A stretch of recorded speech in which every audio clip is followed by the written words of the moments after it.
Hey, people, how you doing? This is the Duggystone Radio Podcast with me, Kirk Pickstone, your host for this show. Oh, I've got a great guest for you today, really interesting.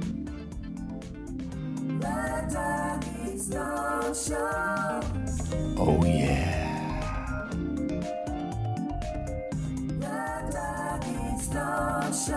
So if you've ever looked at starting a business and you think there's different businesses you can do, obviously, but today we're going to be talking about network marketing with a great guy over in New Zealand who's become a station sponsor over at Duggystone Radio, Colin Leach. I really enjoyed it. I think it was a very informative show. It tells you a lot about the business that he's involved with, why he wants to be involved with it, and he's done his research, and I think it's wonderful what he's done with it. So without further ado, let's get on with the blooming show. Right, like I say, people, we've got this podcast, we've got a special guest on, and I'm going to get him to introduce himself right now, and then we'll get on with the interview. So good. Hello, introduce yourself anyway. G'day, Kirk. How are you, mate? Colin Leach here from Jeunesse Global, and calling you all the way from New Zealand, mate. Well, that's it, because we're freaking global, mate, and that's what's really good about the podcast that I started quite some time ago now, and I've interviewed people from Australia, a couple of people from Australia now, the United States, UK, everywhere, and it's great. It's great to have a good reach, and it's really interesting to get you on board because I think you've got an interesting business that you work in, and I think it's good to share it with people because obviously nowadays people they're not in there's no jobs for life anymore, so people have to look for alternative employment or alternative ways of earning money and work it around their family commitments, and I think that's why it's quite good to have someone like yourself on. So I'd say, well, let's start off. Tell us a bit about yourself, Colin. Well, firstly, Kirk, let me just wish all the Australian and New Zealand listeners that you have a happy Anzac Day for tomorrow, because it's a pretty big deal in this part of the world. So I hope you enjoy your celebrations wherever you may be. Cool. And obviously, if you're listening to this in 3 months' time, that's already gone, but I hope you had a great day. Let Colin know if you did. But yeah, tell us a bit about yourself, Colin. Tell us a bit about yourself. Well, I'm in my early 50s. I've been working for myself for the better part of 25 years. I've got a house washing business. And I live out in the country, in the middle of nowhere, population 37. Well, if I take myself into town, it's population 36. Tiny little place. And I woke up one morning and I thought, unless I sell my business, my retirement is going to be pretty terrible. So I started looking for other opportunities. So I'm a blue collar guy. I come from a farming background. Love fishing, love rugby, love sport, love getting out and having a good time, and all those things. So I'm a regular guy. Yep. I grew up in the school of hard knocks. So that's sort of my background. There's nothing particularly special about what I do. I just decided that there's got to be a better way. So here we are talking to you, Kirk, about that. Yeah, and I think that's really interesting because a lot of people will probably look at you and look at what other people are doing with a business and go, well, they're set for life because they've got a business. And like you say, if when that business, unless you sell that business, if that business you could get to come to retirement, then you can be in a position where you can no longer run a business, because if you could become infirm or ill or whatever when you get older, and then obviously the business is not viable to sell. So you obviously need to look at alternative ways of giving you a regular income, and I presume that's why you've got into the network marketing industry. Is that correct? That's absolutely correct. I started looking around, and quite by chance, a colleague of mine in the US called me just out of the blue, actually, and started to talk about this, and I was all ears, and the rest is history, so to speak. Yeah. So Because a lot of people. I mean, in the UK, I'm in a couple of groups, and sometimes there's quite a negative spin on multi-level marketing or network marketing or whichever thing you want to call it. There's always a lot of the people look at it. I'm giving you the negative part of it because I want you to tell me the positive part of it. So there's the negative bit. Go, oh, it's not a real business, and it's multi-level marketing, and it's this, that, it's this, that, and the other. And there's it's a multi-billion-pound business. I mean, not just your business, but all the businesses put together. So there's got to be something in it for it to work, because otherwise none of them would be working. What if it was that terrible? None of them would be working. So what do you think the benefits are of being involved in the business you're involved? And further down, we'll talk about the business you're involved in and why you're involved in it. But what do you believe the benefits are of that business? Okay, well, that's a great question. Yes, it has a very negative connotation. And I was skeptical too. But when I actually took the emotion out of the argument and just looked at it for what it was, as an industry, it's unrivaled. And I'll tell you why. Networking, in its very essence, is basically the only industry that I can think of that allows the average person like myself to succeed without the massive startup costs. So I don't have to spend or go and get a mortgage, and I don't have to go and get a loan for thousands of dollars or thousands of pounds to start up a business. I get incredible support. All my tracking, reporting, accounting, all my compliance, it's all set up and done for me. I don't carry any inventory, and neither does anyone else in this industry. There's unlimited potential. And this is the really cool thing for me, Kirk, is that in this industry, you are paid exactly what you are worth. So if you do nothing, you get nothing. I love that. You know? Absolutely love that. Yeah, go on. Yeah, carry on. Yeah. So, look, there's been all sorts of, misconceptions about this industry. And there has also been some companies that have done the wrong thing. So I decided, in my journey, I decided to look for something that was well established, but not too established, if that makes sense, and I'll explain that further shortly. Yeah, I get that as well.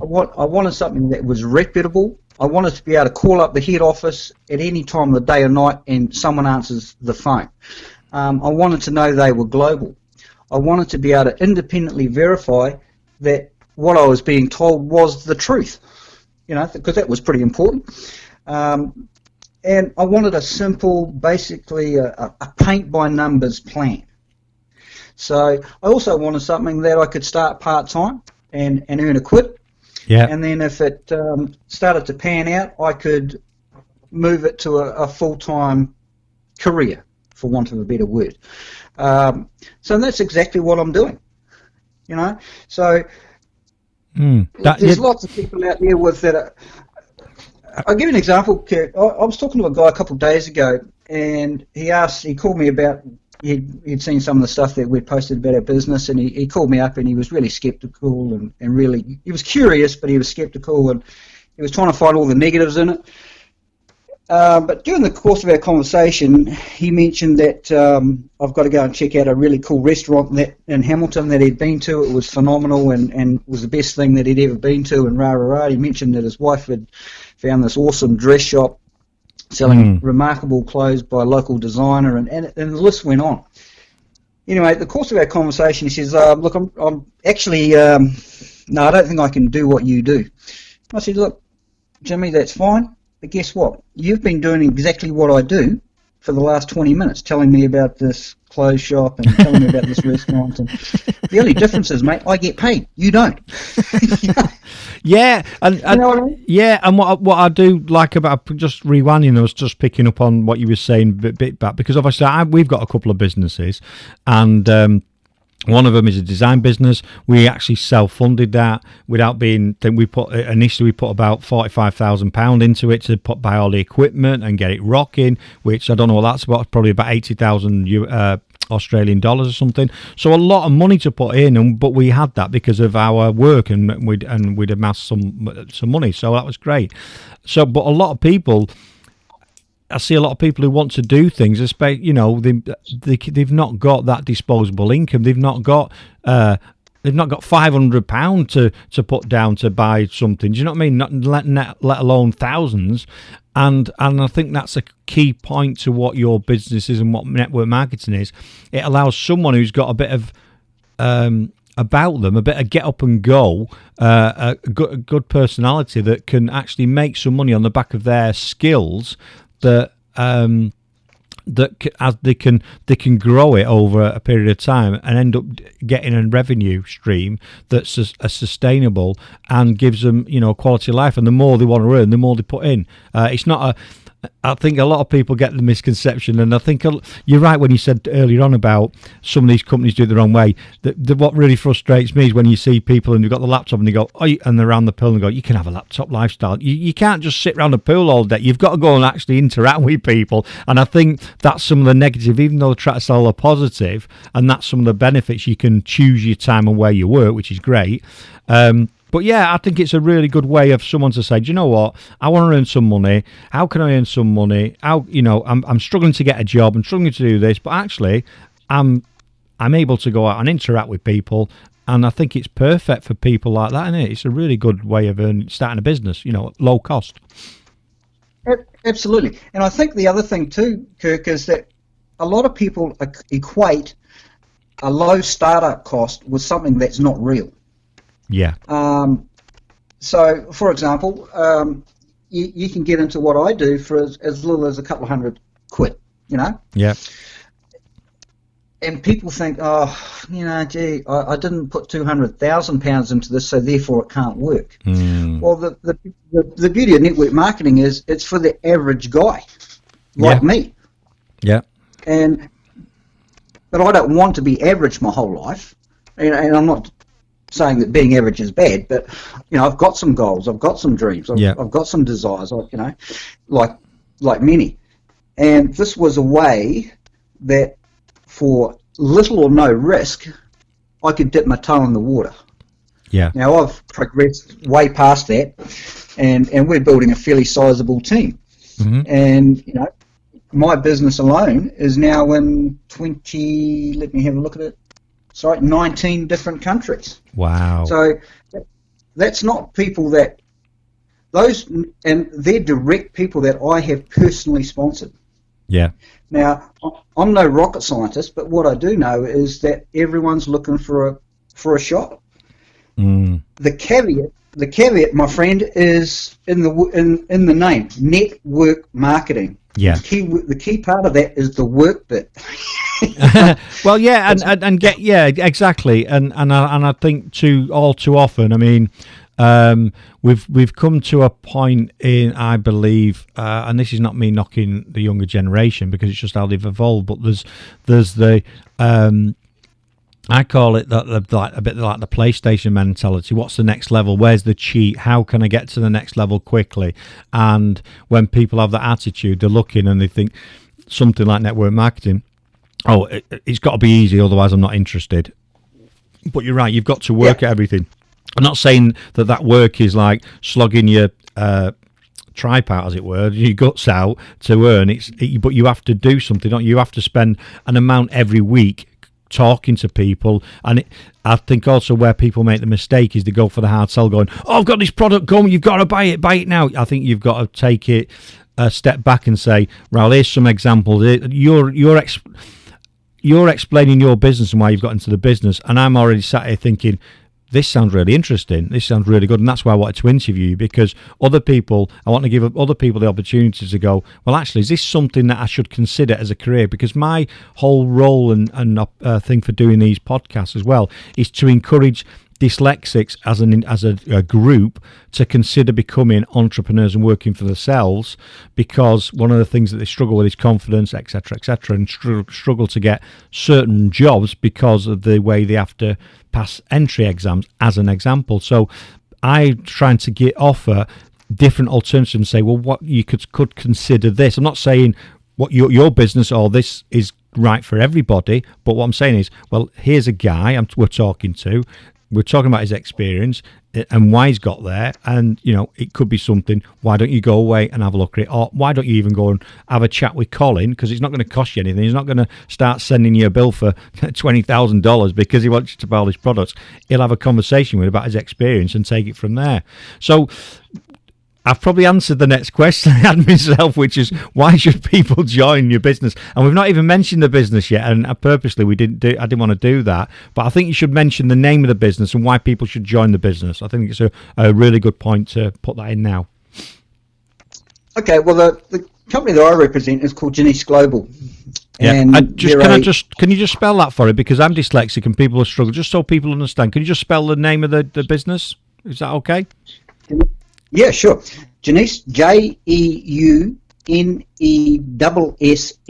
Global. Jeunesse Global. Perfect. Jeunesse Global. Remember that name, people. Right, okay. So share us a little bit about Jeunesse Global and tell us what it's all about and what they do, what the products are and that sort of stuff, yeah? So people understand what it is, because obviously at this point we don't even know what we're network marketing selling. It could be crocodiles, can't it? Or I don't know. Tell us what it's all about, mate.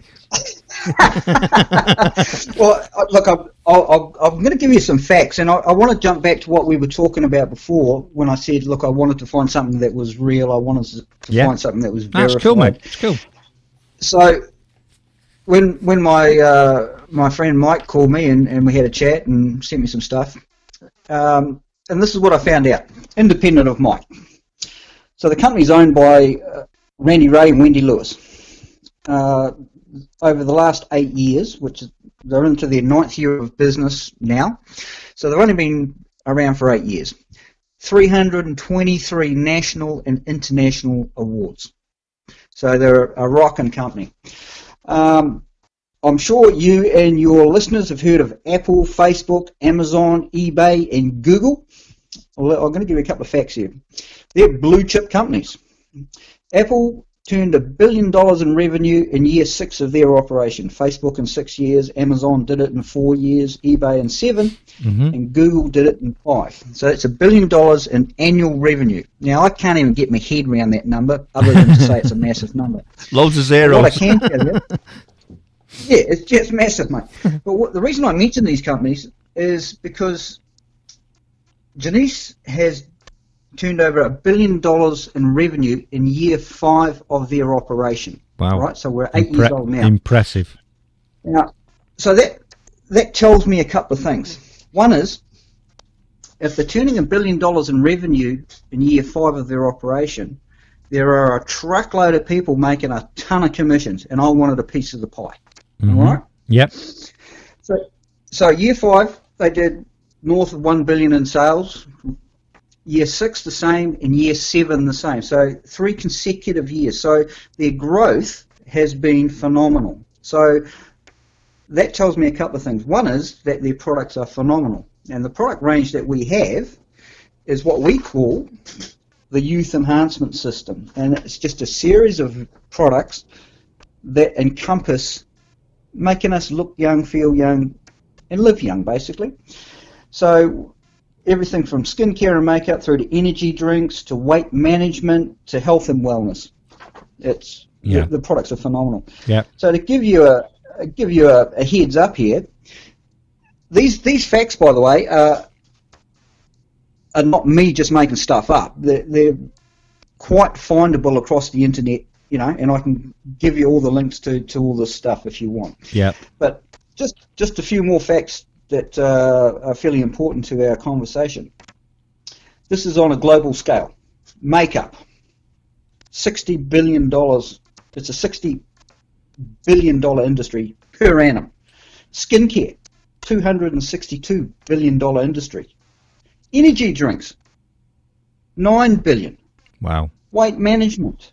Yeah, I mean, these figures are absolutely staggering. Weight management, $104 billion. And health and wellness, a $27 billion industry. So even if you just pick, sorry to interrupt. So I'm sat here now going, even if you just pick one of those sectors and one of those products in that sector, and made that you only need a small percentage of that annual spend that because people are spending it. It's not something you talked about Apple and everything. When Apple launched the iPhone and everything, no one was buying out Apple iPhones, were they? No one was buying that product, so they've gone from ground zero. You're actually, this is an industry where people are already spending money, like buying fuel for the car. People are already buying fuel for the car. They're already buying makeup and well-being products. So what you're saying is, you only need a percentage of that to actually make a decent living. Yeah, is that correct? Absolutely. But it's even, that is 100% correct, Kirk, but it's even easier than that. If the general public right now is spending gazillions of dollars on all these products right now, what we're suggesting is that we have products that fit into all those categories, and we just call it a youth enhancement system. Yep. Instead of going down to the local pharmacy, and look, I'm not disparaging any other company or any other product. That's not what I'm here for. I get that. But if you're going to go and buy some weight management products, to look after or try and curb your weight problem, if you've got one, why not use a product that is equal, at the very least, to what's available on the open market? Buy it from yourself and pay yourself to lose weight. I mean, it's all we're doing is So what you're saying now, and this is the whole ethos of the companies I believe that are ethical, is rather than you just selling a product, you're actually I think where it works is you say, right, actually I use product X because of this thing I want to do, and actually this is what it's done for me, and I feel amazing, or whatever, or my skin's better, or whatever. So actually, if you're interested in, I'm not trying to push it, but that's what or someone comes and say, oh my God, Colin, you look amazing, what have you been doing? Well, I've been taking this product. Oh, right, tell me more. Well, actually, use it yourself if you like it, see if anyone else wants to use it, and do you know what? You'd actually get some commission on it. So you're not, it's a totally flipped way of looking at selling it. You're not, I think where a lot of people make the mistake, and this is what I was trying to say before, is they have a stock of, they've spent $1,000 on a load of products, and then they're going to anyone in the street going, buy this, it's great, and people just are not interested. They're just turned off. They need to not be sold to. They need to feel like they've made their own choice decision on using something or potentially buying stuff. I think that's a great way of looking at it, mate. I think it really is. I really like what you've said there. Yeah, well, I'll tell you what, you're going to love my next comment. Oh, come on then. I'm enjoying this. I'm going to just stop you. I'm really enjoying this interview. It's very informative. But yeah, carry on. I call a spade a spade. In fact, I'm surprised that I've got through this much of a conversation without a swear word, to be perfectly honest, Kirk. But, and me. It's just the way I am. But people often ask me in various forms, but the question is, well, how much does it cost to join this thing, right? And I say, look, there's lots of options, but I like you to start somewhere between nervous and excited. And not crapping yourself. Right, go on, yeah, I get it, yeah, I get it. Because everyone's threshold for pain or excitement or nervousness is different. So if I'm just going to tell you it's going to cost ABC, I get that. ABC might not be realistic, and it might not push your buttons.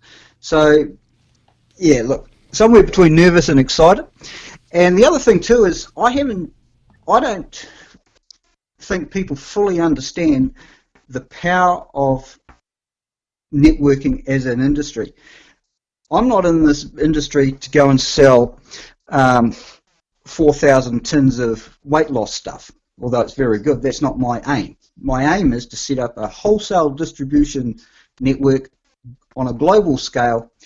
Everyone's using the stuff and saving some money and having a great old time, and along the way, people that step up and see the potential will become the leaders in our team or in our industry. Yeah. And everyone's making money. And along those lines, Kirk, it's really important for people to realise that we hear this term pyramid scheme. Oh yeah, that always comes up. Yep. Geez, that annoys me, and I understand why people use it, because they think it's an easy out. Well, for example, in my business, it's a pyramid. I'm talking about my house washing business. Yeah. I'm the boss, when I employ a contractor, or back in the day I used to have staff, I would pay them just enough so they would rock in the next day. You know what I mean? Yeah. So it was, every business is a pyramid. The guy on the factory floors flying his or her sides out, getting paid, the average wage, whatever that might be in your part of the world. Yeah. You can guarantee the boss is driving around in a nice car and owns the building and doesn't seem to do a lot. Yeah, but rewinding that slightly, your bosses normally, like, you've taken the risk. When you set a big business up like that, and I think people need to realise you've put your potentially house on the market. You've probably had a couple of years where you've earned no money, etc. So what frustrates me is when people see something that's successful in a business and goes, oh, it's all right for them because they've got all that money and they're really successful. But what they fail to forget is if you think Colin's really successful in his house cleaning business and you're envious of him, why don't you go and set one up the same, or set something up? Don't point the finger at someone who's successful and say, oh, it's not fair because he's all right. Go and do it your bloody self. No one's stopping you from earning money. No. There's not many countries. No, we both live in countries where you're free to do what you want as long as it's within the law and the confines of the law and the legislation. So you can become as successful as you want. Nothing is stopping anybody becoming successful. Oh, that's all right. I just wanted to slap that in there, Colin. Well, you're 100% on the money there, Kirk, and I couldn't agree more. I find it intriguing that there are so many people so busy doing nothing, they've got no time for anything. Yet they've got the nerve to criticise and run down the people that are putting it all out there. I absolutely admire anyone who gives anything a crack. I really do. You know? Yeah. Whether it be my business or whatever. So look, I thoroughly love what I do. I've become really passionate about it. I don't go and randomly stalk strangers in the street and ram stuff down their throat. That's not what it's about. I talk to people like I'm talking to you. Yep. Here's the facts. You either like it or you don't. And if you say no, hey, that's okay, because this isn't for everyone. No, if anyone's listening, well, anyone's listening, of course they're listening. For people that's listening, I'm sat here going, I want to understand more about Jeunesse, definitely global. So if I'm sat here, or someone's sat out there wherever they are in the world, because what's great about this podcast goes out across the globe because we're freaking global like you are, and this. You've already said you're in multi-countries. So what's the thing? And we've got technology where we can talk to each other like this. So what's your team offer for the beginners and newbies? So if someone sat there going, well, I've never done this before, I don't understand it. So, or even people that have done it before, how do you approach that? What do they get? So if someone's sat there going, I'm going to contact Colin now because I think I'm interested in this. What does a beginner or someone who's starting off in this get? How does that work? Well, the first thing is they get a conversation. So they need to just reach out to me via, my email, or they can text me or messenger me, or however they want to contact me. There's no drama, and we'll sit down and find out what it is that they want. Because I can't help you unless I know what you want. And this is the only industry on planet Earth that rewards people for helping others get what they want. It's not like a traditional job where you rock up, stick your hand out on a Thursday and get a check in it, This is, okay, this is what you want. Well, this is how we can achieve it. Are you prepared to do a few simple things? And the answer is either yes or the answer is no. So that's really where we start. We're quite fortunate, I'm quite fortunate that I have been able to put my I know it all and I know what I'm doing hat aside and just listen to people that are actually doing it. And what I mean by that is when I started, I had to start at the bottom of the food chain like everybody else. I had a few things that I needed to achieve before the keys to the castle were handed to me, so to speak. So I just shut up. I just listened to what I had to do, and I went and did it. And that's really where we start. Mike, my sponsor, who you're going to meet the next time round. Next time we do one of these, Kirk. He's taught me such a great deal about how to do some online stuff. There's a lot of offline stuff that we do. So I play in both ponds. Now, to put that in perspective, Kirk, I'm about as computer literate as a carrot, mate.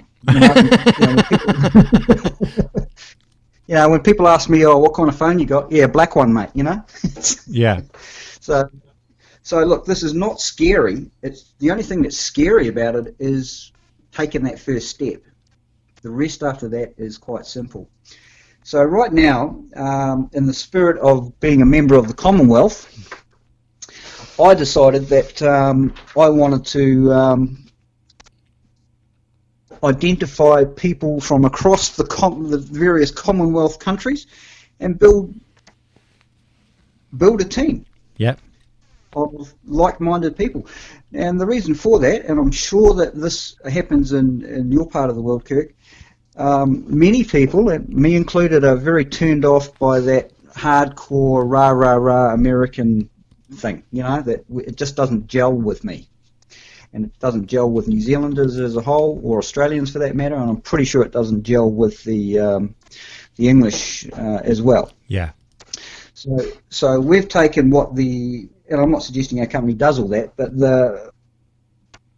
we've tried to take the Americanism out of it and make it user friendly for the Antipodeans. I think that's a valid point, because I've worked for global business before. I've worked for Cemex, which is a global manufacturer. I've worked for DHL, so I've worked in. I've been over to the States on courses. I did an MBA through Stanford University, and even in the classroom, it's like, woo, we're doing this, and yeah, rah, yeah. I get that, and that's just the American culture. I'm not knocking it. That's just the way they are, and I think I do like their get up and go and that, but I think it does turn a lot of people off that are not from that culture. It was a bit weird for me when I got in the lift the first time I went to the States, like, hey, good day, and you know what I mean, have a great day, and how are you doing, man? And I never even know who it was. I mean, I talk to people that I don't know, but it was like this guy was talking to me. He says, I've just run a marathon in a few minutes, and he'd known me all my life, and he's like, oh yeah, man, how you doing, man? Good day, have a great day. And it's like, what's we going? And it's, it's like, what's that all about?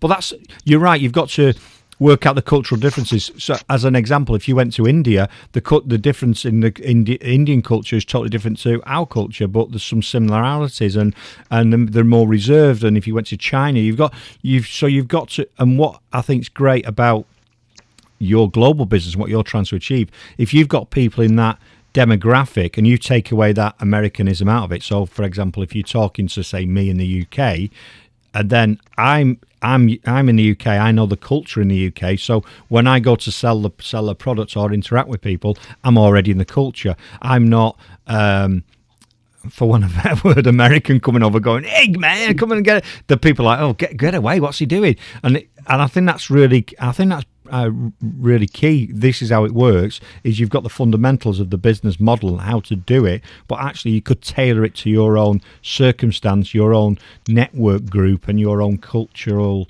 differences and nuances. I think that's really good what you've done. Yeah, and along with that, Kirk, there is a couple of things that we've discovered, and one of them is that you're online as I am, and there are tons of people posting pictures of teaspoons and what their dog ate at the vet yesterday, which is all wonderful and nice, but completely uninspiring. I'm not suggesting don't do those things, but if you're going to be online, you might as well make it revenue gathering exercise as well. You know what I mean? Yeah. So I do it. I don't post hardcore. I just stick a bit of stuff out there now and then, and I'm talking to people, offline as well. And at the end of the day, we're actually looking to build a massive. We're basically launching this into the UK. So this is step one for us. Yeah. And we're going to identify leaders across the UK, and we've just opened in India as well. And so we've done that, and believe me, trying to open in India where you don't know any Indians is a pretty tough road, but we've managed to do that. Yeah, and so I do. It's awesome.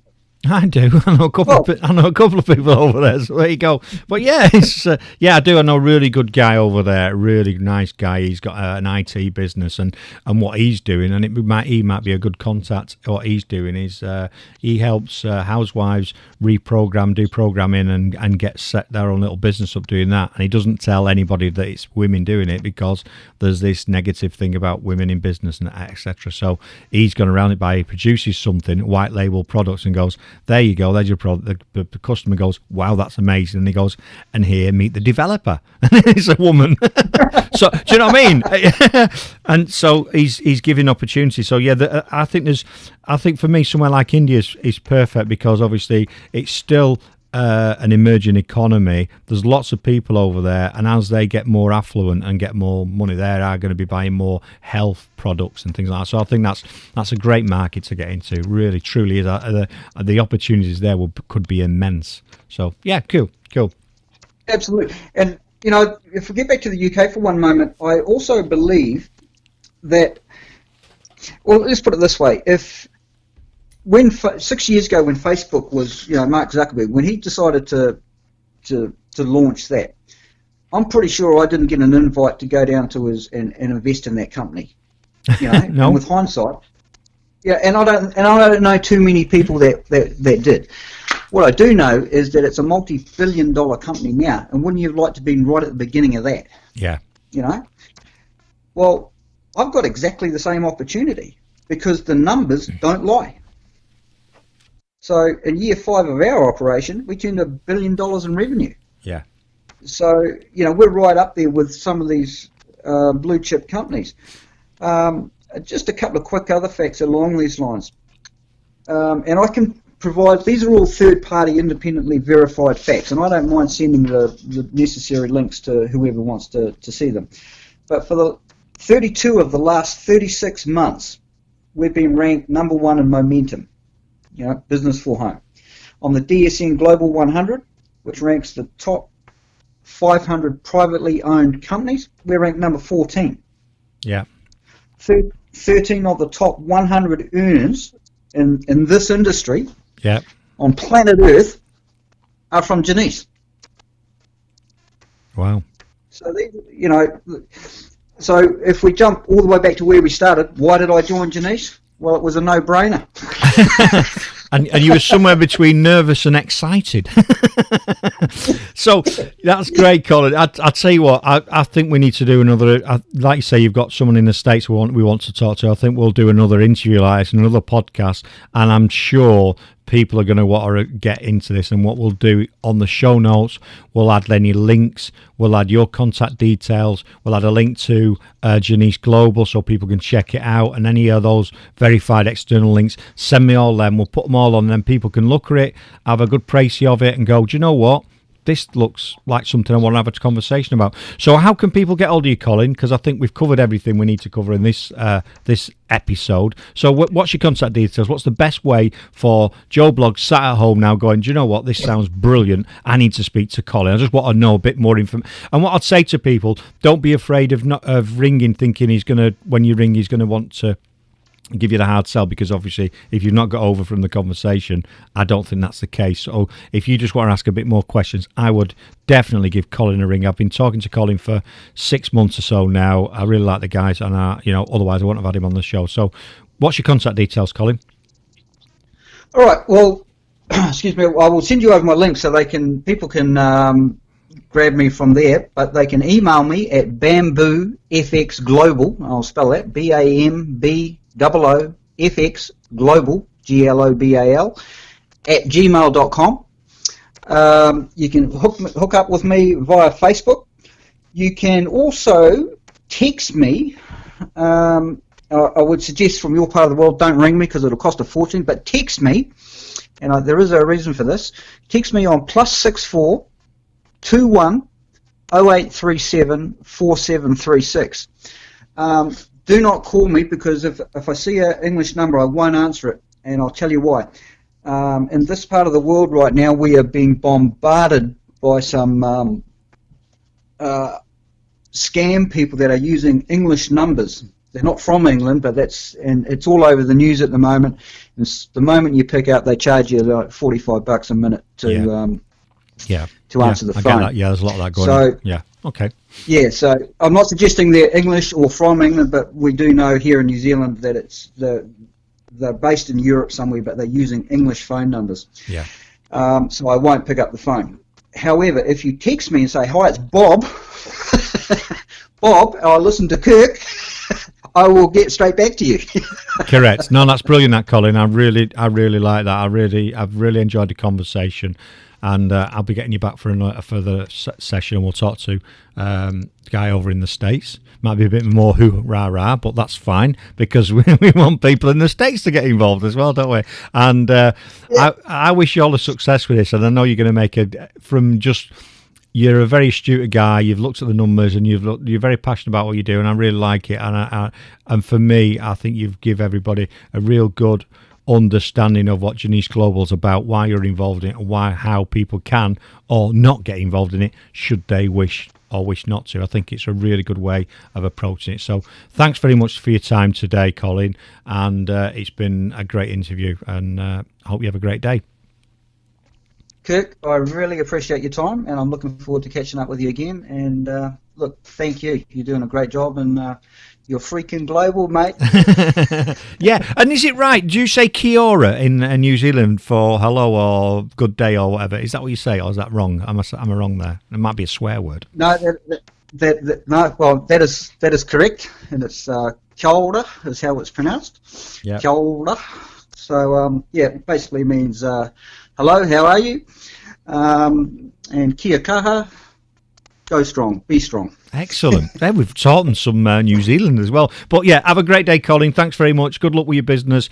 Let's keep us informed. Send me the links and we'll try and get people to you. If people are not sure and can't get to Colin, more than happy, if you're listening on the podcast, contact us at Duggystone Radio, either on the Facebook page, drop me a personal message. I know Colin personally, and I'm more than happy to hook you up. So if you've got any issues trying to get hold of Colin, want to know a bit more information, want to talk to me, you can also email me, Kirk Pickstone at Duggystone.com, or go to Duggystone Radio Facebook page, drop me a line, say, "Hey Kirk, can you give me a bit more information about Colin?" And we'll do that. And we'll also put a bit of an article on the Facebook page as well. So anyway, I think we'll cut the interview down now. Have a great day, Colin. Thanks very much again, and I'll speak to you soon, mate. All right, Kirk, thanks so much. You're a dead set legend, mate.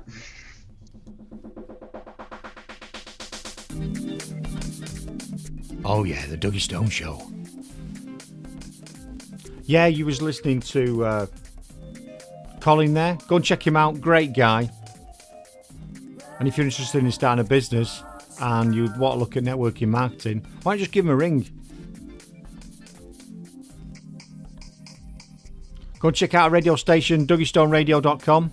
We run 24/7. In between these shows, there's a kick-ass playlist for you to check out.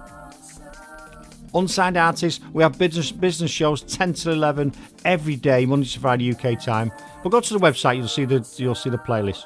But anyway, thanks very much, Colin, for being part of this movement, and thanks for tuning in, thanks for listening, because you're still listening now, so you must have enjoyed it.